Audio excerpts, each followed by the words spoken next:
Where are you from originally? Where'd you grow up? I'm from California. I'm from LA. I grew up in South Central, but I had the privilege of going to school in California because of my family's background. I was in between my grandpa and my mom, back and forth.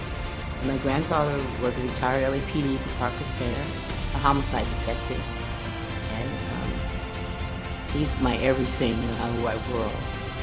And tell me about your family. You grew up with both of your parents? I don't know my father. My mom had me when she was 12 years old. Wow, 12. Yeah, she had me when she was 12. My mom was a hard worker. She went to work every day to support her 4 children. Yeah. And she met my stepfather, and everything went down the drain because he was a drug dealer. He sold every drug that can be named in LA. So how was your childhood, generally? My childhood, when I was with my grandpa, it was very healthy. But when I was at home, it was terrible. I hated it. I'd rather be in the street than at home. Really? The first trick I ever turned was on Figueroa to feed my brothers and sisters. But I had to feed them because my stepfather and my mom, they were out selling drugs. What age was that? Well, my stepfather, my mom would go behind my stepfather. I don't know, my mom, she fell in love with a thug. It was terrible, but she wasn't brought up that way. And my mom allowed him to sell me to this dope dealer. And he used to molest me. My mom would go to work, he would make, have me suck his dick and promise me that he wouldn't do it no more. But he would, every time my mom would go to work. I hated him. I didn't have a childhood. I had to grow up early. And life was okay with your stepdads and stuff like that? My stepfather I disliked him because he took something from me and he put a price on it. He sold me to his dope dealer because his dope dealer wanted a virgin, so he sold that. He sold me to him. At what age? I was 10 years old. What The age only person I could talk to is my grandpa.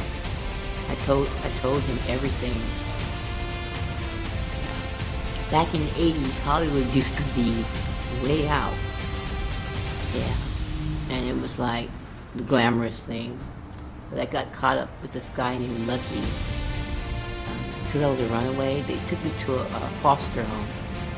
And when they put me in the foster home, I met this girl there, and she took me to him. And it was like, he was handsome, and one day I wanted to go home, and him and this main girl beat me up really bad. So I wanted to go home because I miss my family. Yeah. And so a trick picked me up, and he took me home.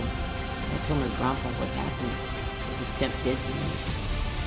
And he got arrested. He went to prison for 20 years for simply encountering a minor. But my grandpa, he was my help, because no one else would get involved. But actually, everyone got word that I told. I had no problems out of the pimps ever again. So I've been to prison. I've been to Chowchilla and CIW. And this time, I got clean. I did 1 year in a program, SFC Alliance, and I graduated, and I was so happy because I had accomplished something for myself. It was awesome. I wanted to do it, I wasn't forced to do it, and I did it because I wanted to. Because I haven't had no police contact since 2010, and I did that, yeah, on my own. What year were you when you first started using crack? I started doing crack 19. The day that they found Tom Bradley's daughter in the park and she was dead. That was 1994. They shut the whole park down because they found Tom Bradley's daughter in the trunk of a car dead. And how old were you? I'd say I was about 30, maybe 32. I don't remember. So you didn't start using crack until much later. And I was doing crystal meth. Even Yeah. God damn it. Yeah, that's the first drug I did. at what age? I would say 17. 17. Yeah. I met Mama Jennifer, her name, and she took in all the runaways. But she was an awesome lady. That was a safe haven for us. You left home at what age? I say 11. Track gingers took me in, showed me the ropes of the street, and I thank God that someone taught me something. But after I left him, I didn't want to be bothered with nothing. I only had one pimp in my entire life. My grandpa told me a pimp doesn't love a prostitute. He just loves what she's giving him. Once your dad's gone, he moves on to the next. And that's a true statement. He doesn't care about you. He cares about the money. Once you're dead and gone, he moves on. How long were you with him? I think about a month. But within that month, I sold so much ass that I was a young girl. I used to be beautiful, and running across some people, your self-esteem goes down. I already had low self-esteem anyway. But, this girl can make you feel this high. And down here, they really can do that because I've never gangbanged, ever. I think that's the most stupid thing in the whole wide world. That's just something I don't believe in. It's not cool. Do you have kids of your own? I have 4. I have beautiful children. They're bilingual. Their dad is Salvadorian. Did you raise them? No. Who raised them? I got paid to have those kids. The only kid that I had because I wanted to was my youngest son. His name is Autumn. He's beautiful. That's the only kid I wanted. So these 3 I got paid to have. Yeah. And they're in Minneapolis now. With who? With their dad. And you're living at Skid Row now? Yeah, I live like 2 blocks away, but I'm leaving there because the person I stay with, I don't have sex with him, so he wants me to leave. I used to stay in the Lorraine Hotel, and that hotel ruined and took everything I owned. But I lost everything. I lost the phone that had my dead mom. My mom is deceased now. She got killed on Thanksgiving Day of '84. My mom and aunt. And the person that killed them did not do 1 day in jail. That's when the Olympics came to LA. How did your mom? He shot my aunt 3 times. I shot my mom once. It's in the newspaper. It was in the San Bernardino newspaper on Thanksgiving Day. And I miss my mom a lot. But I lost a phone there that had a picture of my mom. She was 12 years old. Every time the phone rung, I see my mom. And that made my day. Every time that phone rung. I've never been to my mom's burial ground or anything. I don't know where it's at. Here somewhere. I don't know where it's at though. Can I have some tissue because my nose is running? Yeah. You're not really crying, so. Yeah, well, I'm feeling like that. When you lose your mom, you lost everything that's important, I think. Because there's a lot of youngsters down here, they have no respect for their mom. Accept your mom the way you are. Because she loves you, she accepts them. But I wish I could be with my mom. Just for Lord. She had, she made a wish 24 hours. We'll hang out with one another. My mom worked for the SPCA, so she taught me a lot about animals. I love animals. Yeah. So even the fact that your mom sold you out, you still would love to see her? Yeah, I love her. Yeah. I forgive her, You have to forgive, yes, got to. No matter what. My mom made mistakes, she wasn't perfect. But she taught me to love animals. I'm very good with animals. Yeah, I love animals, walk, nature. Yeah. So Jacqueline, what are you doing for money now? You still date guys? Well, being honest, when I need money, I get SSI, so I get almost $1,000 a month, but because of my crack habit, it goes. need help with that. I need a program, I really do, because I can't do it on my own. I can't. Can't do it on my own. And I would love to do the program, and I would stay. I need that, or I'm gonna die out here in the streets.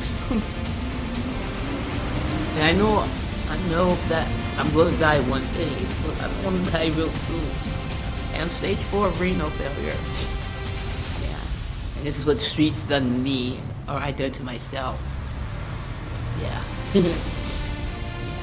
Instead of me stroking out, it takes a toll on my kidneys. That's probably why I'm dropping weight so much. But if I don't get somewhere and get help, once you go on dialysis, that's a done deal. Do you think your childhood traumas kind of set you up for this lifestyle? I tried to commit suicide. I set myself on fire. I tried to take myself out. And it didn't work. It didn't work. It's one of the reasons why I get SSI. Because I tried to hurt myself. And sometimes sometimes if you're dead, you're better off. I've seen a lot of people, dead bodies, that I never was exposed to. I've seen these youngsters beat up older people, little children. And it's like that's somebody's grandpa or father, but they don't care. They don't care. So I try to just do me. Do me. I'm very kind to everybody. I don't like fighting. I have a problem going on with myself. I don't need to be. And I excuse myself from being bothered. I walk away. Because two rights don't make a wrong. Those youngsters from Grape Street, they're really mean. They're mean. I'll say, Julie, they'll rob you. They'll take your money. And, people work hard for what they have. And if you don't respect your elders, you're not going to have a long life. What was the first time you were taken advantage of sexually? Having a stepfather. Stepdad? At what age? I didn't even have tits yet. I got pregnant by my stepfather, and my mom took me to the hospital, Foxfield, and I had an abortion. At what age? I don't remember, but I was very young. I think I was like 10, maybe 9 years old. I was pregnant by my stepfather. I didn't know what was wrong, but I know I kept throwing up. And my mom had me checked by the kid doctor. And she thought I was having sex and everything. And she she'd have him check me to see was I having intercourse. He's my, I forgot what kind of doctor they called him. A pediatrician? Yeah, the pediatrician told my mom I was having sex. What was your mom's reaction to finding out that her husband was having She sex? didn't believe me, because my grandfather put that man in jail, and my mom told the cop that it wasn't true. It wasn't true. And he got he got free. But I wouldn't lie to my grandpa about nothing. Nothing at all. And then so my grandpa was my everything, because I could talk to him and tell him everything. And he didn't tell me. He loved me no matter what. And he'd always tell me that no matter what, I love you. You love me. Or the bad choices I made in life, but he still cared. And everything my grandpa would tell me, it'd come to pass. Everything. Yeah, everything. I listen to my grandpa. Yeah, that's my guardian angel, I think. I'm out here alone walking around. Yeah, that's my mom and my grandpa's my guardian angel. When my instincts talk, I listen. Because all money is not good money.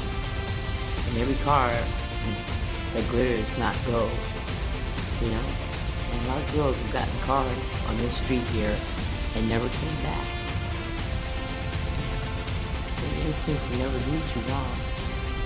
And everyone has instinct. if you're an animal. Animal can teach you a lot about instinct, especially cats. Because they can see, they have a spirit, they can see things are not, that a human can't see. Animals have that instinct. I learned a lot from animals. Do you have anybody in your life, in your family? I have family, and my family, well, my brother, he works at in Malibu at a country, VIP only. He's been their security for a long time. I have family, and I have family in Palm Springs. But I want to see my family so bad that when I lost everything I owned in the rain, all their numbers and everything, but I lost. Yeah. I want to go and just hug my family. I'm tired of these streets, because these streets don't love me. All your years of working as a prostitute, have terrible things happen to you? Yeah. Yeah, I've had men, I do what they ask me to do, and as I'm going out the door, they come behind me and grab me back in the room. And one guy, he just out of prison, his friend, it was terrible. He told me he was going to do me like Jeffrey Dahmer did his victims. And he did some bad things to those people. And I just went to sleep and I'd wake up till it was all over. But they left me in the hotel, butthole naked, and they took everything to a value of mine. They trapped me like shit. I'm lucky I woke up though, because they could have killed me and kept going. Yeah. I was out there when the Hill Strangler was out. That's my first time ever running away from home. When the Hill Strangler was out, my mom worried so much for me. Because every time somebody came on the news, she prayed it wasn't me. The Hill Strangler, that's the first time, yeah. And that was like in the early 80s, wasn't it? And they were in Hollywood. And they were picking up girls. My mom prayed that it wasn't me when they would announce. Yeah. What do you think it is that makes that lifestyle okay for a woman? Well, that lifestyle is not okay. But it's the oldest expression there is. And sex is sold every day in different ways. All right, Jacqueline. Thank you so much for talking to me. Nice to meet you. You too. Thanks for coming in.